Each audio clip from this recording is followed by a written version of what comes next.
Chapter 2. Jurgis talked lightly about work because he was young. They told him stories about the breaking down of men there in the stockyards of Chicago, and of what had happened to them afterward. Stories to make your flesh creep. But Jurgis would only laugh. He had only been there 4 months, and he was young, and a giant besides. There was too much health in him.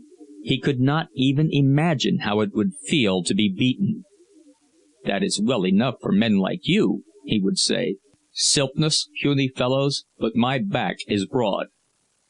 Jurgis was like a boy from the country.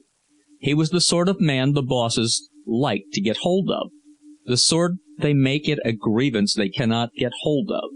When he was told to go to a certain place, he would go there on the run.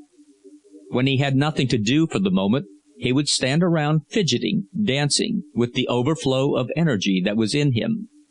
If he were working in a line of men, the line always moved too slowly for him, and you could pick him out by his impatience and restlessness. That was why he had been picked out on one important occasion, for Jurgis had stood outside of Brown and Company's Central Time Station not more than half an hour, the second day of his arrival in Chicago, before he had been beckoned by one of the bosses. Of this he was very proud, and it made him more disposed than ever to laugh at the pessimists. In vain would they all tell him that there were men in that crowd from which he had been chosen who had stood there a month, yes, many months, and not been chosen yet. Yes, he would say, but what sort of men? Broken-down tramps and good-for-nothings? Fellows who have spent all their money drinking and want to get more for it? Do you want me to believe that with these arms, and he would clench his fists and hold them up in the air, so that you might see the rolling muscles, that with these arms people will ever let me starve? It is plain, they would answer to this, that you have come from the country, and from very far in the country. And this was the fact, for Jurgis had never seen a city, and scarcely even a fair-sized town, until he had set out to make his fortune in the world and earn his right to Ona. His father, and his father's father before him, and as many ancestors back as legend could go, had lived in that part of Lithuania known as Brelovcha, the imperial forest. This is a great tract of 100,000 acres, which from time immemorial has been a hunting preserve of the nobility. There are a very few peasants settled in it, holding title from ancient times, and one of these was Antanas Rudkus, who had been reared himself and had reared his children in turn upon 6 acres of cleared land in the midst of a wilderness. There had been one son besides Jurgis, and one sister. The former had been drafted into the army. That had been over 10 years ago, but since that day nothing had ever been heard of him. The sister was married, and her husband had bought the place when old Antanas had decided to go with his son. It was nearly a year and a half ago that Jurgis had met Ona at a horse fair 100 miles from home. Jurgis had never expected to get married. He had laughed at it as a foolish trap for a man to walk into. But here, without ever having spoken a word to her, with no more than the exchange of 6 smiles, he found himself, purple in the face with embarrassment and terror, asking her parents to sell her to him for his wife, and offering his father's 2 horses he had been sent to the fair to sell. But Ona's father proved as a rock. The girl was yet a child, and he was a rich man, and his daughter was not to be had in that way. So Jurgis went home with a heavy heart, and that spring and summer toiled and tried hard to forget. In the fall, after the harvest was over, he saw that it would not do, and tramped the full fortnight's journey that lay between him and Ona. He found an unexpected state of affairs, for the girl's father had died, and his estate was tied up with creditors. Jurgis' heart leaped as he realized that now the prize was within his reach. There was Elzbieta Lukoszaite, Teta, or aunt as they called her, Ona's stepmother, and there were her 6 children of all ages. There was also her brother Jonas, a dried-up little man who had worked upon the farm. They were people of great consequence, as it seemed to Jurgis, fresh out of the woods. Ona knew how to read, and knew many other things that he did not know, and now the farm had been sold, and the whole family was adrift, all they owned in the world being about 700 rubles, which is half as many dollars. They would have had 3 times that, but it had gone to court, and the judge had decided against them, and it had cost the balance to get him to change his decision. Ona might have married and left them, but she would not, for she loved Teta Elzbieta. It was Jonas who suggested they all go to America, where a friend of his had gotten rich. He would work for his part, and the women would work, and some of the children doubtless. They would live somehow. Jurgis, too, had heard of America. That was a country where, they said, a man might earn 3 rubles a day, and Jurgis figured what 3 rubles a day would mean, with prices as they were where he lived, and decided forthwith that he would go to America and marry, and be a rich man in the bargain. In that country, rich or poor, a man was free, it was said. He did not have to go into the army. He did not have to pay out his money to rascally officials. He might do as he pleased, and count himself as good as any other man. So America was a place of which lovers and young people dreamed. If one could only manage to get the price of a passage, he could count his troubles at an end. It was arranged that they should leave the following spring, and meantime Jurgis sold himself to a contractor for a certain time, and tramped nearly 400 miles from home with a gang of men to work upon a railroad in Smolensk. This was a fearful experience, with filth and bad food and cruelty and overwork. But Jurgis stood it and came out in fine trim, and with 80 rubles sewed up in his coat. He did not drink or fight, because he was thinking all the time of Ona, and for the rest he was a quiet, steady man, who did what he was told to, did not lose his temper often, and when he did lose it, made the offender anxious that he should not lose it again. When they paid him off, he dodged the company gamblers and dram shops, and so they tried to kill him, but he escaped and tramped it home, working at odd jobs and sleeping always with one eye open. So in the summer-time they had all set out for America.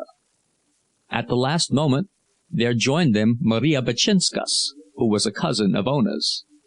Maria was an orphan, and had worked since childhood for a rich farmer at Vilna, who beat her regularly.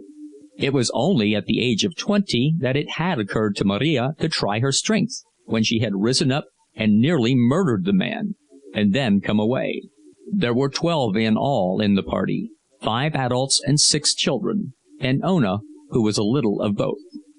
They had a hard time on the passage. There was an agent who helped them, but he proved a scoundrel, and got them into a trap with some officials, and cost them a good deal of their precious money, which they clung to with such horrible fear. This happened to them again in New York, for of course they knew nothing about the country, and had no one to tell them, and it was easy for a man in a blue uniform to lead them away, and to take them to a hotel and keep them there, and make them pay enormous charges to get away. The law says that the rate card shall be on the door of a hotel, but it does not say that it shall be in Lithuanian.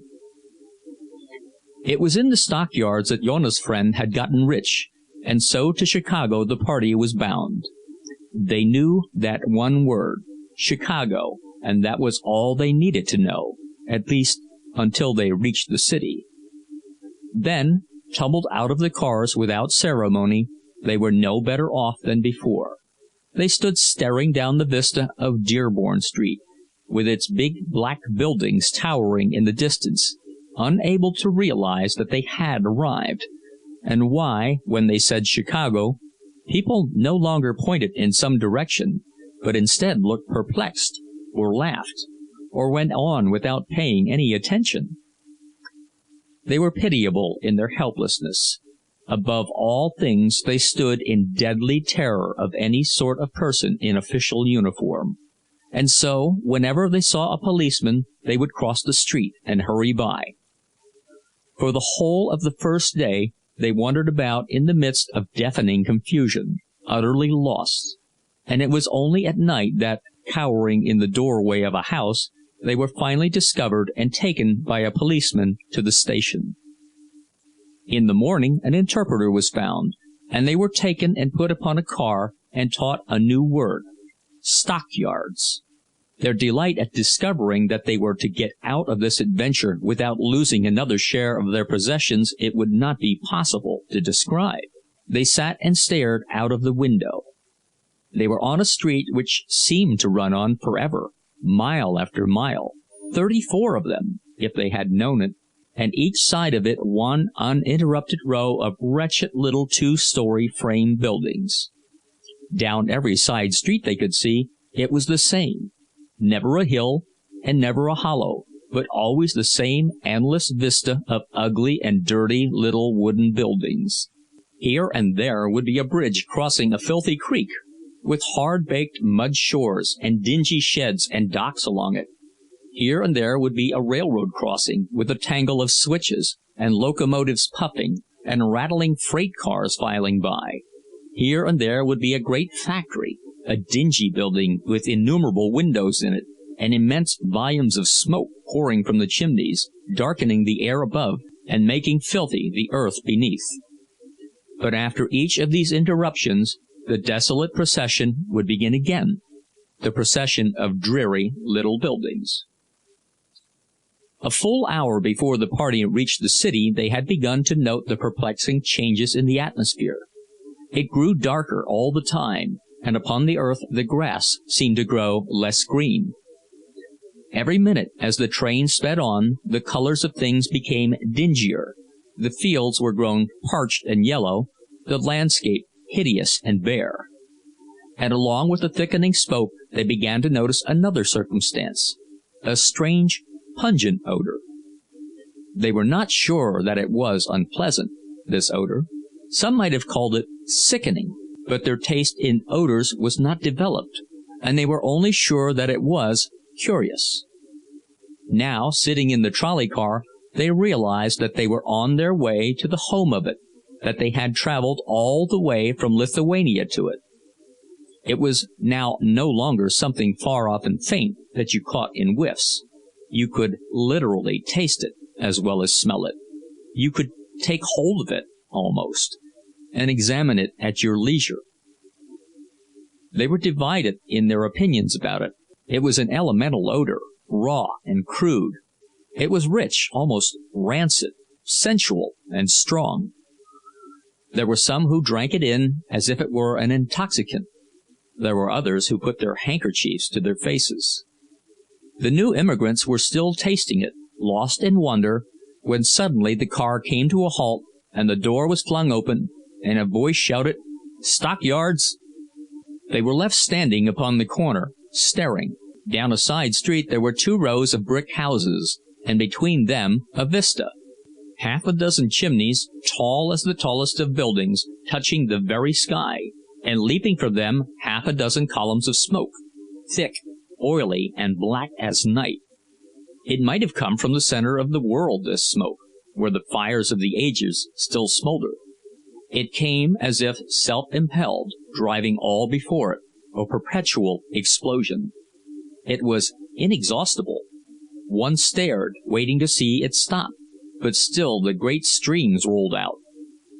They spread in vast clouds overhead, writhing, curling. Then, uniting in one giant river, they streamed away down the sky, stretching a black pall as far as the eye could reach. Then the party became aware of another thing. This, too, like the color, was a thing elemental. It was a sound made up of 10,000 little sounds. You scarcely noticed it at first. It sunk into your consciousness.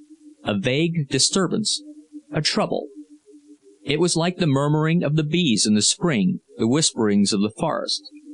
It suggested endless activity, the rumblings of a world in motion. It was only by an effort that one could realize that it was made by animals, that it was the distant lowing of 10,000 cattle, the distant grunting of 10,000 swine. They would have liked to follow it up, but alas, they had no time for adventures just then. The policeman on the corner was beginning to watch them, and so, as usual, they started up the street.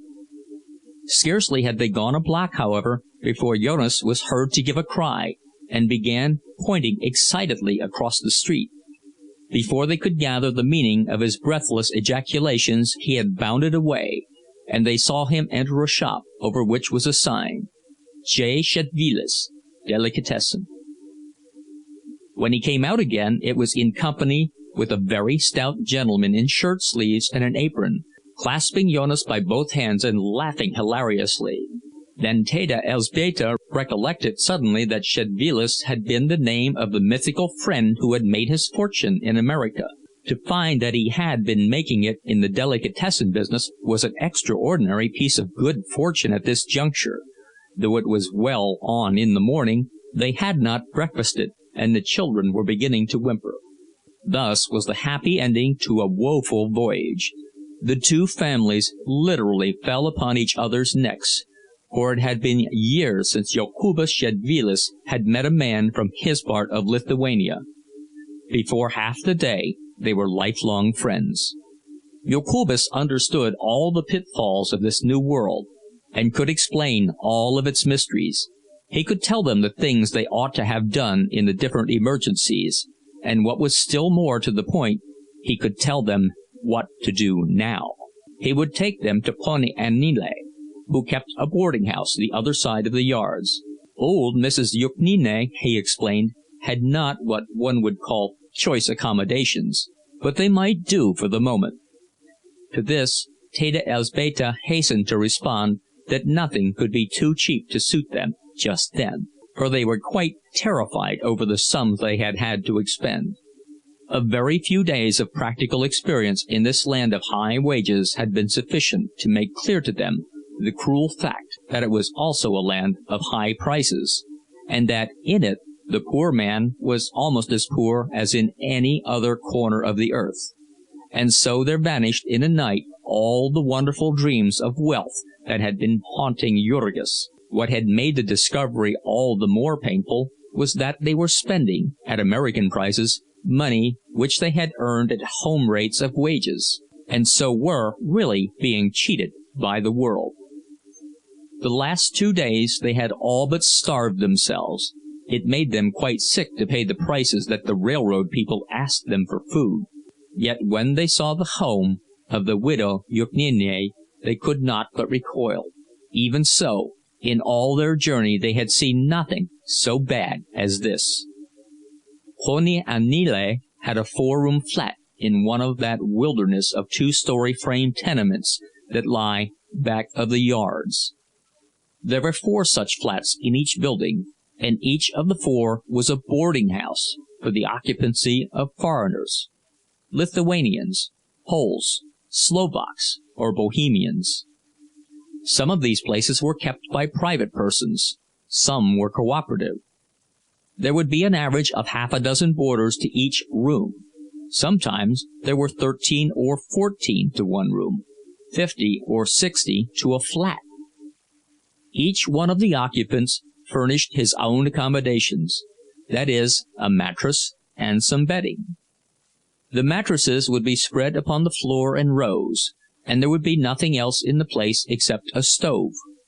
It was by no means unusual for 2 men to own the same mattress in common, one working by day and using it by night, and the other working at night and using it in the daytime. Very frequently, a lodging-house keeper would rent the same beds to double shifts of men. Mrs. Yuknine was a wizened little woman, with a wrinkled face. Her home was unthinkably filthy. You could not enter by the front door at all, owing to the mattresses, and when you tried to go up the back stairs you found that she had walled up most of the porch with old boards to make a place to keep her chickens. It was a standing jest of the boarders that Aniele cleaned house by letting the chickens loose in the rooms. Undoubtedly, this did keep down the vermin, but it seemed probable, in view of all the circumstances, that the old lady regarded it rather as feeding the chickens than as cleaning the rooms. The truth was that she had definitely given up the idea of cleaning anything, under pressure of an attack of rheumatism, which had kept her doubled up in one corner of her room for over a week, during which time 11 of her boarders, heavily in her debt, had concluded to try their chances of employment in Kansas City. This was July, and the fields were green. One never saw the fields, nor any green thing whatever, in Packingtown. But one could go out on the road and hobo it, as the men phrased it, and see the country, and have a long rest, and an easy time riding on the freight cars. Such was the home to which the new arrivals were welcomed. There was nothing better to be had. They might not do so well by looking further, for Mrs. Jukniene had at least kept one room for herself and her 3 little children, and now offered to share this with the women and the girls of the party. They could get bedding at a second-hand store, she explained, and they would not need any while the weather was so hot. Doubtless they would all sleep on the sidewalk such nights as this, as did nearly all of her guests. "Tomorrow," Jurgis said, when they were left alone, "tomorrow I will get a job, and perhaps Jonas will get one also, and then we can get a place of our own." Later that afternoon, he and Ona went out to take a walk and look about them, to see more of this district which was to be their home. In back of the yards, the dreary 2-story frame houses were scattered farther apart, and there were great spaces bare, that seemingly had been overlooked by the great soar of a city as it spread itself over the surface of the prairie. These bare places were grown up with dingy yellow weeds, hiding innumerable tomato cans. Innumerable children played upon them, chasing one another here and there, screaming and fighting. The most uncanny thing about this neighborhood was the number of children. You thought there must be a school just out, and that it was only after long acquaintance that you were able to realize that there was no school, but that these were the children of the neighborhood, that there were so many children to the block in Packingtown that nowhere on its streets could a horse and buggy move faster than a walk. It could not move faster anyhow, on account of the state of the streets. Those through which Jurgis and Ona were walking resembled streets less than they did a miniature topographical map.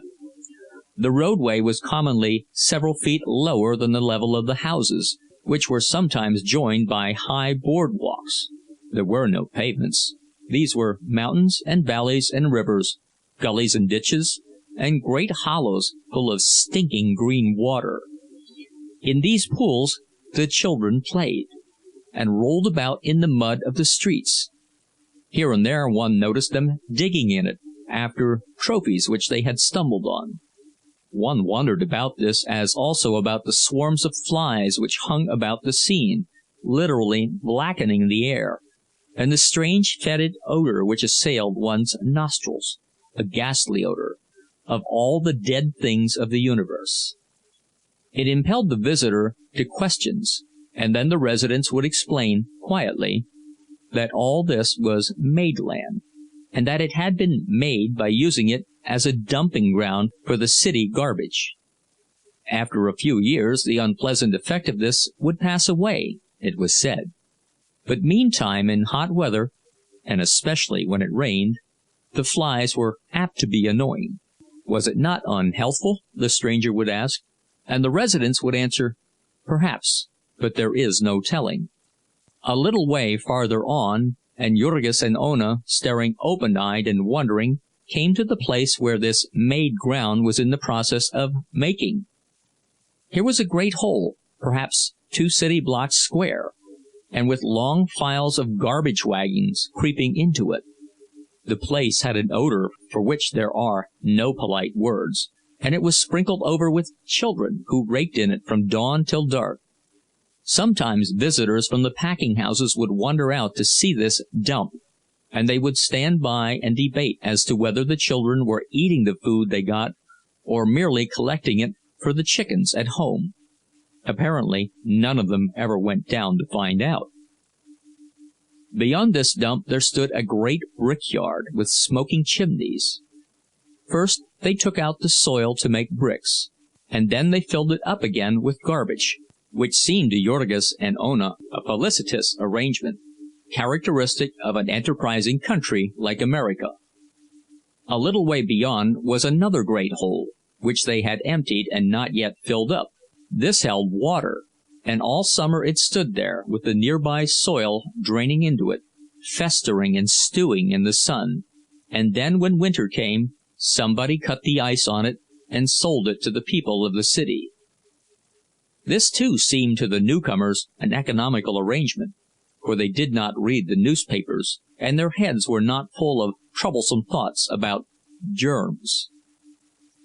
They stood there while the sun went down upon this scene, and the sky in the west turned blood red, and the tops of the houses shone like fire. Jurgis and Ona were not thinking of the sunset, however. Their backs were turned to it, and all their thoughts were of Packingtown, which they could see so plainly in the distance. The line of the buildings stood clear-cut and black against the sky. Here and there, out of the mass, rose the great chimneys, with the river of smoke streaming away to the end of the world. It was a study in colors now, this smoke. In the sunset light it was black and brown and gray and purple. All the sordid suggestions of the place were gone. In the twilight it was a vision of power. To the two who stood watching while the darkness swallowed it up, it seemed a dream of wonder, with its talc of human energy, of things being done, of employment for thousands upon thousands of men, of opportunity and freedom, of life and love and joy. When they came away, arm in arm, Jurgis was saying, "Tomorrow I shall go there and get a job."